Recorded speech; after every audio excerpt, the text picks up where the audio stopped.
A mensagem que você vai ouvir agora foi gravada na Igreja Rio de Avivamento, com o seguinte tema: a Igreja Perfeita aos Olhos de Deus.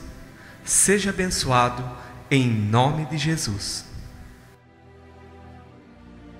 Apocalipse capítulo de número 3 e o versículo de número 8. Quantos acharam a referência? Digam amém.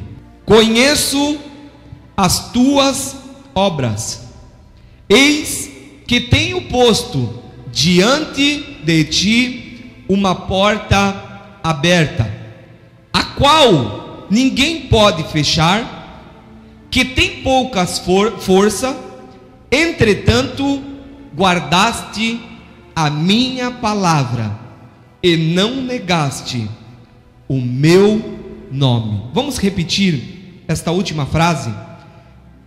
Entretanto guardastes a minha palavra e não negaste o meu nome. Mais uma vez vamos repetir para ficar bem gravado no teu coração. Guardaste a minha palavra e não negaste o meu nome. Inclina a sua cabeça e feche os seus olhos. Senhor meu Deus e meu Pai, em nome de Jesus, eu oro nessa hora, Deus, que tudo aquilo que venha impedir que o anúncio da tua palavra venha ser transmitida, Senhor, à tua igreja, venha cair por terra agora, em nome de Jesus. Todo cansaço físico, fadiga, abatimento, sonolência, todo espírito que venha causar distração, movimentos, que caia por terra agora em um nome de Jesus. Pai querido, e eu profetizo neste lugar uma atmosfera de adoração, uma atmosfera, Senhor, de poder e glória e revelação da tua palavra. Deus, usa a minha vida de uma maneira sábia, objetiva, eficaz, Senhor, para que a tua igreja venha entender, ó Deus, tudo quanto eu vou ministrar aqui neste lugar. Que a tua palavra, que tem poder para transformar a vida dos homens, transforme a vida da tua igreja nessa noite. É a minha oração em nome de Jesus. Amém. Meus amados e queridos, primeiramente, olha a pessoa que está ao teu lado e diga para ela: agora não é a hora de você conversar comigo, nem escrever nada, nem olhar para trás. Olha a pessoa que está ao teu lado, diga para ela: agora, meu irmão, eu quero que você preste atenção no que vai ser pregado lá na frente, porque é de suma importância para a tua vida. Amém, querido? Se tem alguém perto de você escrevendo alguma coisa, rabiscando papel, não olhando para cá, cutuca ele e diz: querido, deixa isso para essa semana agora que vem, deixa isso para depois. Enfim, preste atenção, muito importante a palavra que Deus ministrou no meu coração. Você vai entender no decorrer da mensagem que ela vai ser de grande valia para a tua vida. Por que eu estou falando isso? Porque quando eu iniciei a minha vida cristã, quando eu comecei a dar os primeiros passos com Jesus, aquele medo de deixar Jesus triste, ele caminhava ao meu derredor. E quando eu comecei a caminhar com Jesus, havia um temor muito grande no meu coração, e tudo quanto eu fazia, eu ficava pensando 2, 3 vezes se aquilo agradava a Deus ou não, se ia entristecer Deus ou não. E no decorrer desta caminhada, eu fui vendo que tem algumas coisas, mediante a palavra de Deus, que fazem com que Deus venha se agradar da nossa vida, que fazem com que Deus venha nos tratar de uma maneira diferenciada. Eu gostaria de, esses primeiros minutos, levar você a entender alguns pontos referente ao que Deus ministrou no meu coração, ao qual eu vou estar ministrando hoje para a sua vida. O primeiro ponto que eu gostaria de destacar aqui e falar é referente à igreja. O versículo qual eu usei como base aqui para estar lendo para a igreja, fala referente a uma igreja, uma pequenina igreja da Filadélfia. Redobre a sua atenção nesses primeiros minutos, você vai entender onde eu vou chegar nessa mensagem. A pequenina igreja da Filadélfia foi uma carta enviada por Jesus através da vida de João para esta igreja, a igreja de Filadélfia. Quando João estava na ilha de Pátimos, João, em oração, ele foi arrebatado em espírito até o céu. E lá no céu, Deus, por meio de Jesus Cristo, falou para João que ele escrevesse 7 cartas. E cada carta teria um destino. A primeira carta para a cidade de Éfeso, a segunda carta para Esmirna, a terceira carta para Pérgamo, a quarta carta Tiatira, a quinta carta para Sardes, a sexta carta para Filadélfia e a sétima carta para a igreja de Laodiceia. Igreja de Laodiceia. Primeira coisa que você precisa entender, meus amados irmãos, é que quando aqui a Bíblia está falando sobre igreja, não está falando sobre monumentos históricos que você vê por aí. Quando a palavra aqui está falando sobre igreja, não está falando sobre essa construção a qual está nos abrigando nessa noite. O primeiro ponto que você precisa entender, que quando ele está falando sobre igreja aqui, está falando sobre um organismo vivo, que sou eu e é você. Nós somos a igreja de Jesus Cristo, pessoas. Então, a primeira coisa que você precisa entender aqui é isso, que quando ele está mandando esta carta aqui, ele está mandando a carta para pessoas, homens e mulheres que neste período aqui serviam a Jesus Cristo. Igreja de Filadélfia. O segundo ponto que eu gostaria de deixar para você é que nós, igreja de Jesus Cristo, quando nós estamos unidos, nós nos tornamos o corpo de Cristo. Quando nós estamos unidos, nós fazemos parte, ou seja, do corpo de Cristo, de maneira que cada um indivíduo que está aqui nessa noite, redobre a sua atenção, cada um do indivíduo que está aqui nessa noite é um membro deste corpo, qual Jesus é o cabeça. Olha a pessoa que está no teu lado e fala para ela: você faz parte do corpo de Cristo. Você é a igreja. Cutuca ela e diz para ela, cutuca ela, agora você pode falar. Cutuca ela e diz: você é a igreja. Você é um membro no corpo de Cristo. Missionário, aonde você me dar base para isso que você está falando? Em Romanos, no capítulo de número 12 e no versículo de número 5, Paulo escreve para os romanos. Se você quiser abrir a sua Bíblia, abra, senão eu vou ler. Em Romanos 12, no capítulo de número 5, Paulo fala para os cristãos de Roma, os judeus: assim também nós, conquanto muitos somos um só corpo em Cristo e membros uns dos outros.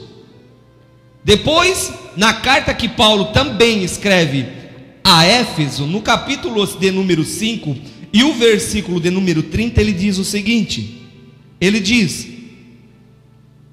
porque somos membros do seu corpo. Outras passagens também falam que nós somos o corpo de Cristo e Jesus é o cabeça. Você vai ver caminhando pelo Novo Testamento várias passagens onde falam sobre isso. Por que eu estou falando sobre isso?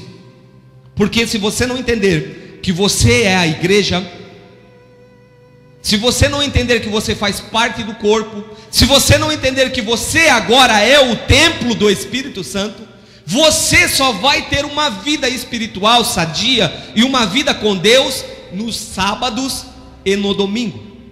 Você não vai ter uma vida de intimidade com Deus na segunda, na terça, na quarta, na quinta, na sexta-feira.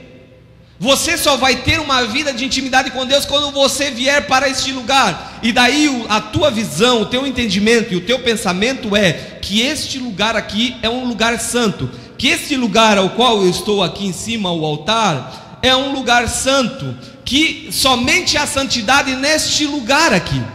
E daí você, com esse pensamento, esse entendimento, na sua casa você não precisa ler a Bíblia, não precisa orar, não precisa jejuar, não precisa buscar a Deus. A igreja precisa entender, eu gostaria de deixar essa primeira palavra. Irmãos, igreja é um organismo vivo e é um corpo, o qual eu e você fazemos parte. Isso daqui tudo vai ruir. Por isso que certa feita Jesus caminhando dentro do templo,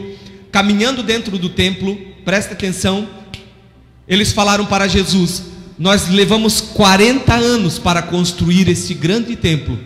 Jesus olhou para eles e disse: se vocês derrubarem, em 3 dias eu reergo ele novamente. Quando Jesus estava falando isso, Jesus estava falando para eles: olha, queridos, isso daqui não é a igreja verdadeira. A igreja verdadeira são pessoas. Vocês levaram 40 anos para construir isso daqui, que não tem valor nenhum, que a traça vai roer, que a ferrugem vai corroer. Isso daqui não tem valor nenhum. O que tem valor é o que está dentro do templo, que são as pessoas, que é eu e você. Quantos estão entendendo a mensagem? Digam amém. Eu e você somos a igreja de Jesus, o corpo, e Jesus, o cabeça. Voltando para o texto agora, ao qual nós acabamos de ler, no capítulo 3 de Apocalipse, a única igreja que agradou a Deus, a única igreja que fez com que Deus mandasse através de João uma carta de agrado, como nós lemos ali, foi a igreja de Filadélfia, a pequenina igreja de Filadélfia. Se você denotar, ele começa dizendo na carta, no versículo 7, ao anjo da igreja em Filadélfia escreve, 2 pontos, estas coisas diz o santo Jesus, que é Jesus, o verdadeiro, aquele que tem a chave de Davi, aquele que abre porta e ninguém fecha, e que fecha e ninguém abre. Daí ele começa dizendo, Jesus falando para João: eu conheço as tuas obras, eis que tenho posto diante de ti uma porta aberta, a qual ninguém pode fechar. Eu sei que tens pouca força, entretanto guardaste a minha palavra e não negaste o meu nome. Ele está falando aqui para as igrejas, ele está falando aqui para a pequenina igreja de Filadélfia, moradores, homens e mulheres que cultuavam a Deus naquela pequenina cidade, naquela região da Filadélfia. Se você ler na sua casa as outras 6 cartas, você vai ver que Deus descasca cada igreja. A igreja de Éfeso, a igreja da Laodiceia, a igreja de Sardes, todas elas. Mas a igreja que Deus se agrada é a igreja de Filadélfia. E nessa noite, irmão, eu quero estar ministrando ao teu coração, debaixo do tema qual Deus ministrou a mim, que é a igreja perfeita aos olhos de Deus. A igreja que agrada a Deus, a igreja que faz com que Deus sinta-se feliz por ela. Redobre a sua atenção. A igreja que faz com que Deus venha abrir portas onde ninguém pode fechar, onde Deus abre portas e caminhos e lugares onde o homem não pode intervir. Quantos aqui nessa noite querem ser essa igreja? Retorno para a introdução, quando eu falei no início da minha caminhada, eu queria ser uma igreja, eu queria ser um membro dessa igreja que fizesse com que Deus se agradasse da minha vida. Eu queria fazer de tudo para agradar o coração de Deus. Talvez você, meu amado irmão, tenha se perguntado em oração: Deus, o que eu tenho que fazer para te agradar? Talvez essa seja a tua pergunta aí na sua mente: o que eu tenho que fazer para ser uma igreja, para ser um homem e uma mulher que agrade a Deus, para ser um homem e uma mulher que faça com que Deus venha se agradar da minha vida? O que eu tenho que fazer? Com base no versículo que nós lemos, no versículo 8, eu destaquei no início, amados, 2 pontos que fizeram com que esta pequenina igreja de Filadélfia fizesse com que Deus viesse se mover em favor dela. 2 pontos. Qual é o primeiro, missionário? O primeiro é que eles guardaram a palavra de Deus. Olha a pessoa que está ao teu lado, cutuca ela e diga para ela: você precisa guardar a palavra de Deus. Chacoalha o ombro dela, chacoalha o ombro, chacoalha até ela ficar irritada. Chacoalha aí, atrás também, chacoalha, se ele estiver meio sonolento, chacoalha. Diga para ele: guarde a palavra de Deus no teu coração, se você quer agradar a Deus. Só quem está entendendo, levante as mãos e diga glória a Deus. Só quem está entendendo a mensagem nessa noite. Se você quer agradar a Deus, se você quer viver uma vida que Deus vai se agradar de você, você precisa guardar a palavra dele no teu coração. A Bíblia diz que tinha um homem que era segundo o coração de Deus. O nome dele era Davi. E a Bíblia diz que Davi, no Salmo 119, versículo 11, ele diz: guardo no meu coração a tua palavra, para eu não pecar contra ti. Davi foi um homem achado por Deus, e quando ele estava escrevendo esse salmo de número 119, o versículo 11, ele pensou: eu preciso escrever alguma coisa sobre a preciosidade da palavra de Deus para a minha vida. Então ele, quando começa a escrever, ele diz: eu guardo ela no meu coração para não pecar contra ti. Eu guardo ela no meu coração porque ela é de grande valia. No momento de dificuldade eu tenho a palavra, no momento de alegria eu tenho a palavra, no momento do vale eu tenho a palavra, no momento da bonança eu tenho a palavra. Ela vai me ajudar, porque ela é como lâmpada para os meus pés, como luz para os meus caminhos, ela é doce como mel. O primeiro ponto que você precisa entender, se você quer realmente viver uma vida que agrade o coração de Deus, é guardar a palavra dele no teu coração. Amados, guardar não é pegar e jogar em qualquer lugar. Quando você na sua casa tem algo que é de grande valor, você coloca aquilo num lugar especial. Quem tem cofre em casa e tem uma joia preciosa que ganhou, o cofre geralmente fica atrás de um quadro bonito, escondido, e tem uma senha lá naquela chave, e depois mais um cadeado e várias coisas para até chegar naquilo que é de grande valor para a vida dele. Quantos estão comigo? Digam amém. A palavra de Deus tem que ser guardada dessa forma no teu coração. Você tem que tratar o teu coração como esse cofre que eu acabei de falar. Você tem que botar várias senhas no teu cofre aí, e botar a palavra de Deus guardada lá dentro do teu cofre, para no momento certo você abrir, tirar e usar a palavra em teu favor. A palavra, ela é espada. Na carta aos Hebreus, o escritor, ele diz que a palavra de Deus, ela é como uma espada de dois gumes, afiada, ou seja, ela corta pelos dois lados. Ela corta com o Antigo Testamento e ela corta com o Novo Testamento, e ela tem o poder para entrar na carne do homem, fazer uma separação entre os ossos e a medula, uma divisão entre a alma e o espírito. Muito importante você entender isso, o poder que tem a palavra e o valor que ela tem. Entre ossos e medulas, irmãos, é um lugar onde só um anestesista consegue chegar hoje, muito difícil acesso. Quando ele vai dar uma anestesia para a mulher, para ela receber a criança no parto, ou uma anestesia geral, é na coluna aqui atrás. Tem que ficar numa posição onde ele pega aquela agulha e vai naquele ponto estratégico, porque se ele errar, a pessoa fica paralítica. O escritor aqui, amados, ele está dando uma palavra que eu até acredito que muitos especialistas leram isso daqui e entenderam. A anestesia tem que ser nesse lugar aí, porque a palavra veio antes da ciência. Amém, irmãos? Eu acredito que a anestesia, irmão, veio da Bíblia. Sabe por quê? Porque a palavra de Deus diz em Gênesis que Adão, Deus fez ele cair num pesado sono.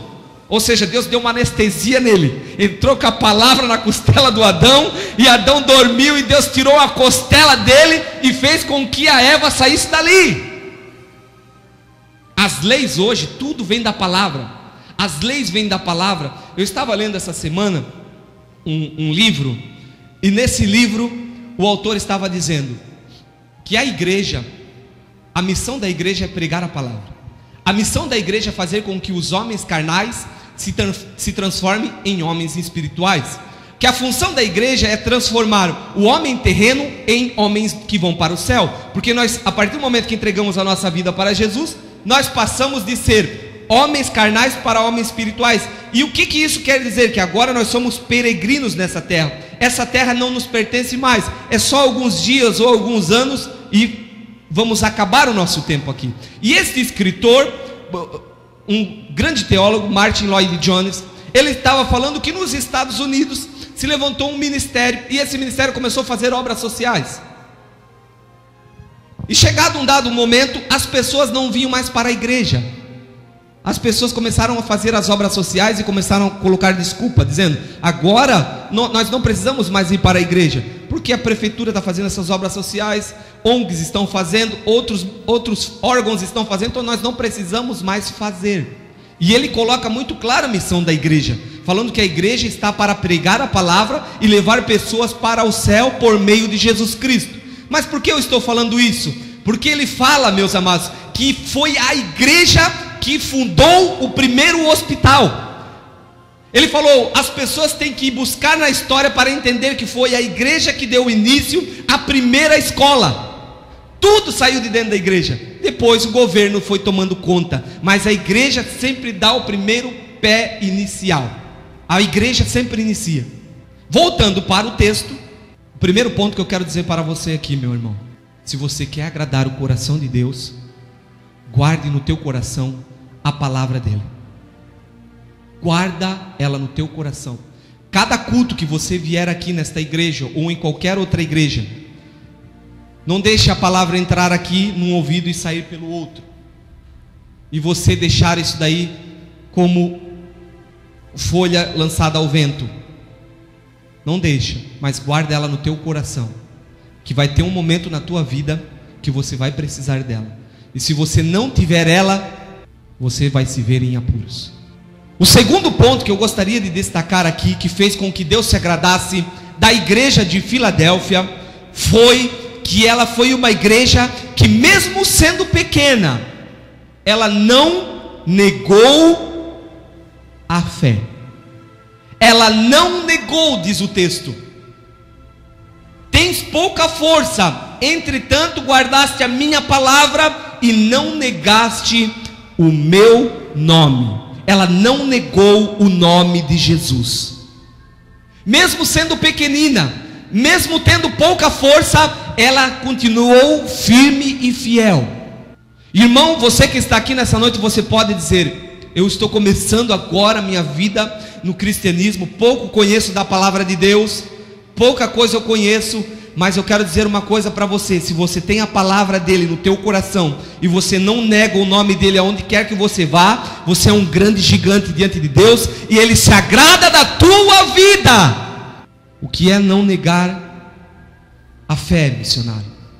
Amados, o que é não negar a fé é, no momento de dificuldade na tua vida, você assumir que você é cristão.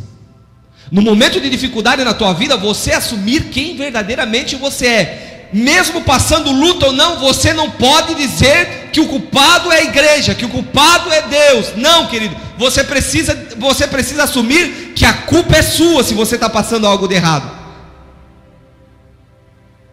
Muitas pessoas lá fora botam a culpa na igreja. O fulano está todo endividado, a culpa é da igreja. Estão negando o nome de Jesus. Estão negando o nome de Jesus. Os familiares teus, que olham para você e vê que você não está ainda prosperando, que você ainda não começou ainda o processo de prosperar na sua vida ainda, e começam a dizer: o problema está na igreja, o problema está na igreja. Você vai lá dar oferta, você vai lá dar dízimo, em vez de você ir fazer serão, você fica indo para o culto, você fica indo para esses seminários, você fica indo para esses retiros, e daí você fica calado nessa hora, querido. Sabe o que é isso? É negar a fé, é negar o nome de Jesus. Nessa hora, meu amado, você tem que se levantar como um atalaia e dizer: não, Jesus não tem culpa de nada disso que eu estou passando. Isso é consequência da vida errada que eu tinha no passado. Isso é só um tempo. O meu dia vai chegar, a minha vitória vai chegar. Isso é não negar o nome de Jesus. Tem pessoas que acham, meus amados, que vem hoje para a igreja, depois da manhã, um mês que vem, a pessoa já tem que mudar da água para o vinho.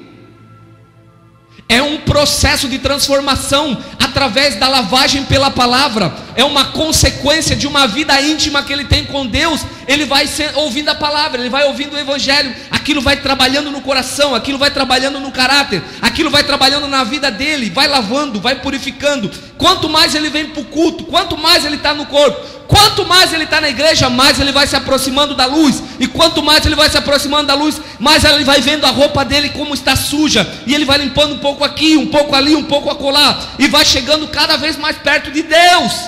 Quando você está longe da luz, querido, as pessoas podem falar para você. Você olha para você, você acha que você está limpo, porque está escuro, teus olhos não conseguem enxergar. Mas na medida que você vai se aproximando da luz, você vai olhando para a sua roupa, vai vendo as pegadas que os cachorros deixaram em você, os pisões no pé, você vai vendo como você está sujo. É assim na vida do cristão. Quanto mais você vem no culto, mais nos seminários, em retiros, você vai vendo quão miserável você é, quão pecador você é, quão falho você é, quão fraco você é, e quanto você precisa de Deus.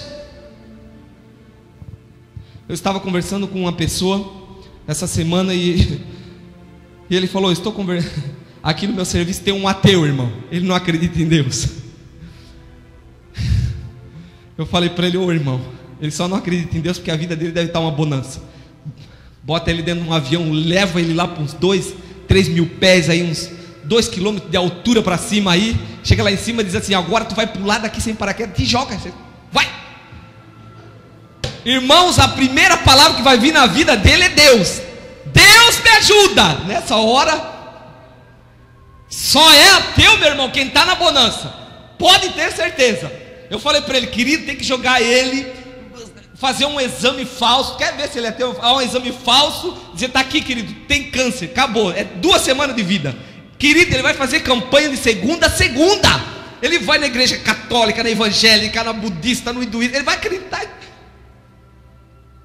Só é ateu quem está na bonança, tem dinheiro no bolso, é ateu.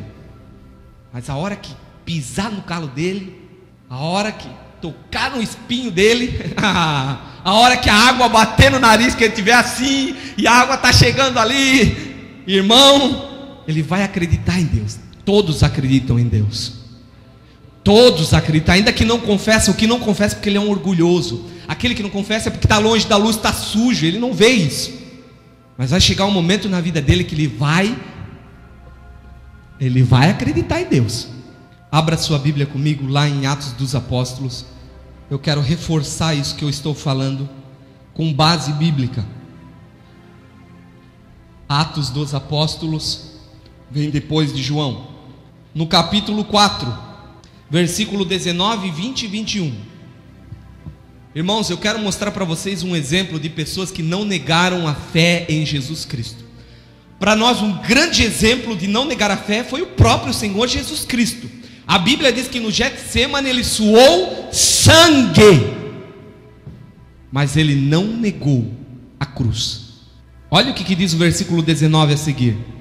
Mas Pedro e João lhe responderam: julgai se é justo diante de Deus ouvir-vos antes a vós outros do que a Deus, pois nós não podemos de deixar de falar das coisas de Deus.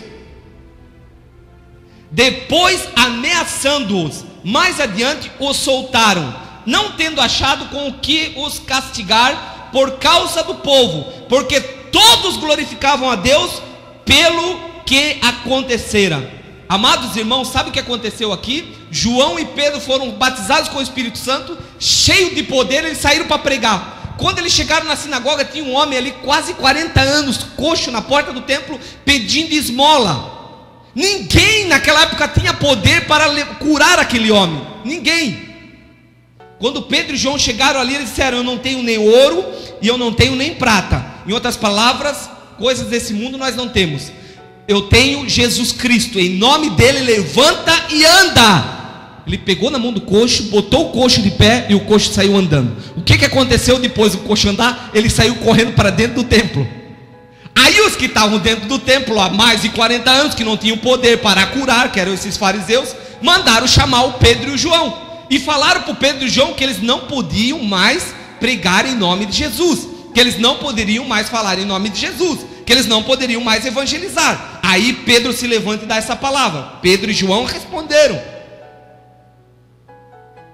nós não podemos deixar de falar das coisas que vimos e ouvimos. Não podemos deixar de falar de Jesus. Não podemos.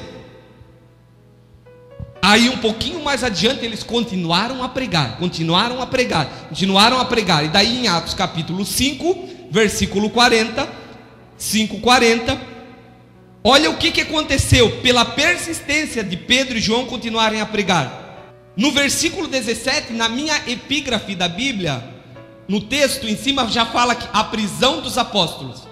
Eles continuaram a pregar o evangelho. Os fariseus da época, os religiosos, prenderam Pedro e João. E daí, no versículo de número 40, olha o que aconteceu.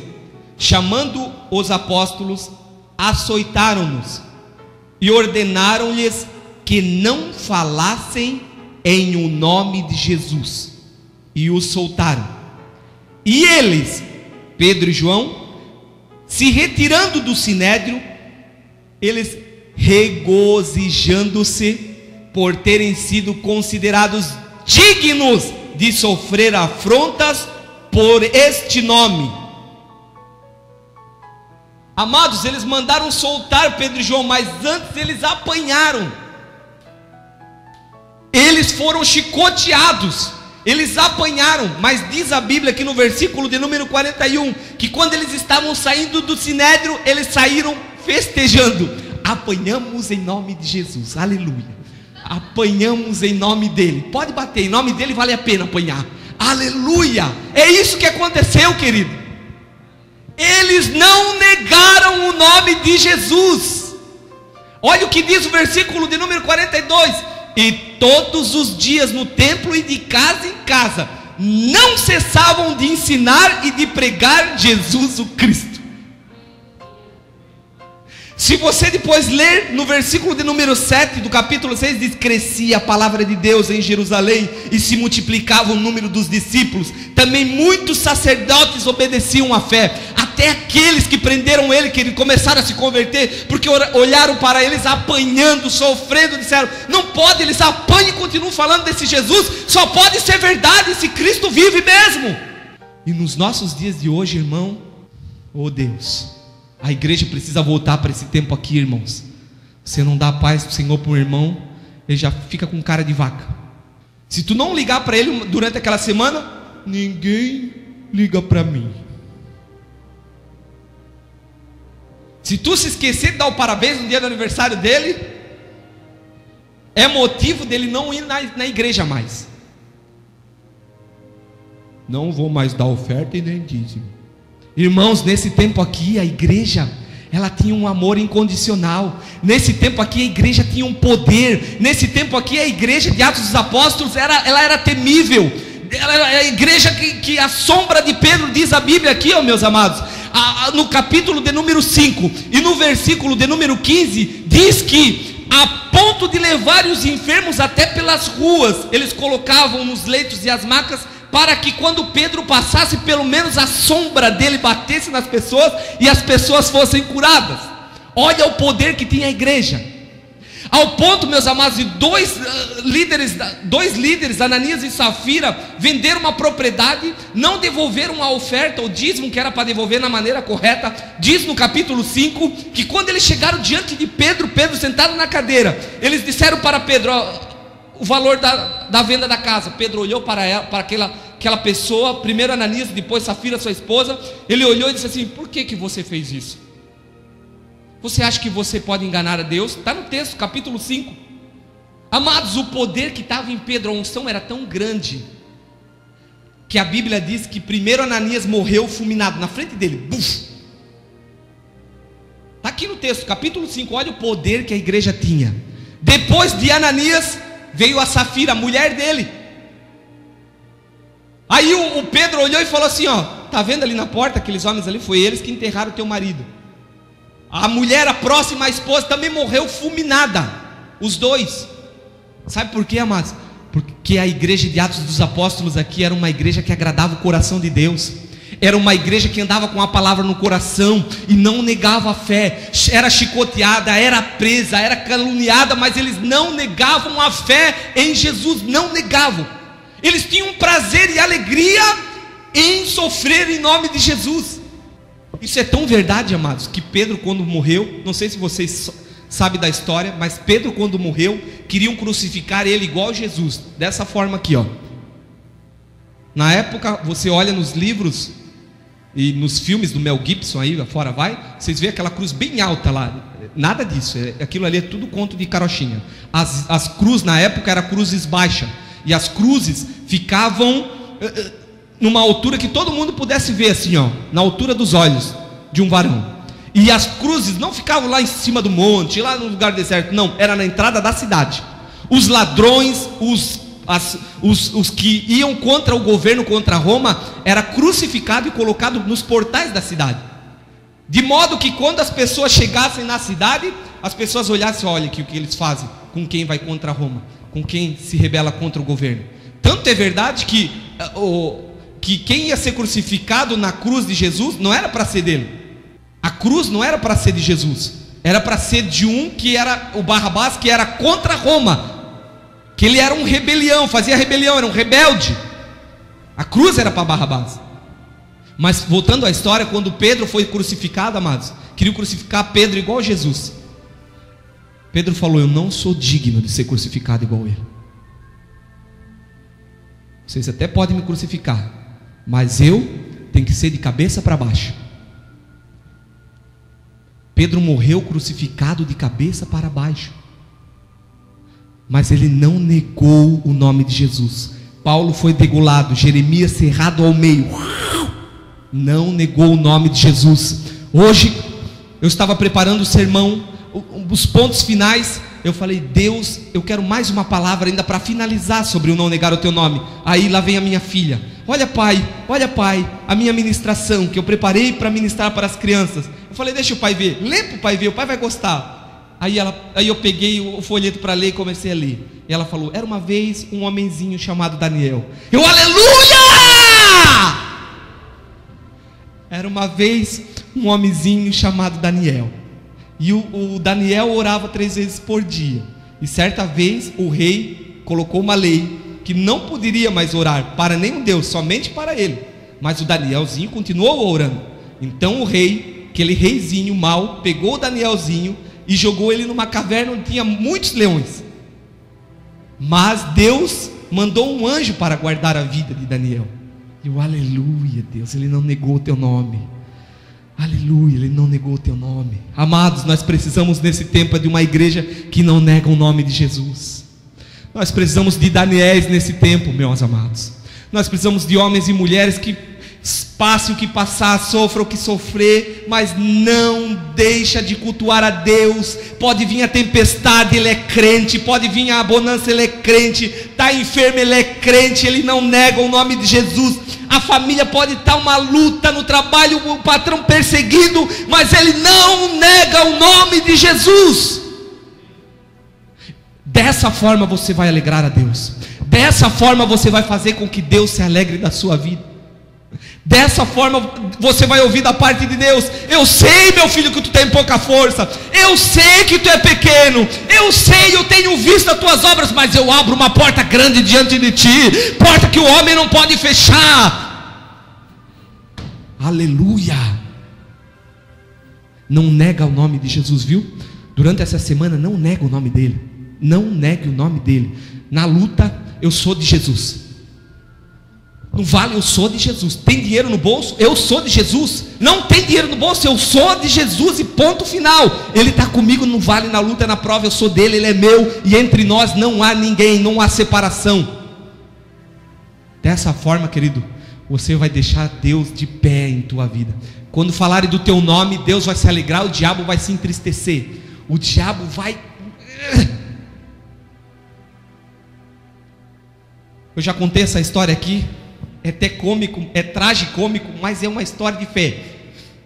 Eu costumava sempre levar o meu carro numa lavação. Já contei isso daqui uma vez. Eu levava o carro numa lavação e o cara que lavava o meu carro era crente, irmão. E ele sempre falava de Jesus para mim quando eu ia lá. Era bem no começo da minha conversão. Eu tinha um Corsa e a tampa do Corsa levanta atrás assim. E ele lavou meu carro tudo. No final eu falei, passa aspirador, deixa limpinho e tal. Ele começou a passar aspirador e tal, passa no carro, passa daqui. Ele falando de Jesus, sempre cantando hino. Um homem de Deus. Amados, aí ele abriu a tampa para passar o aspirador atrás do carro. Só que a minha tampa, ela estava com um problema naquele cilindrinho que segura a tampa em cima. E ele abriu, esqueci de falar, irmãos. Ele abriu a tampa, até ela ficou um pouquinho. E ele passando o aspirador ali, a tampa veio e deu bem aqui no cucuruco. Tum!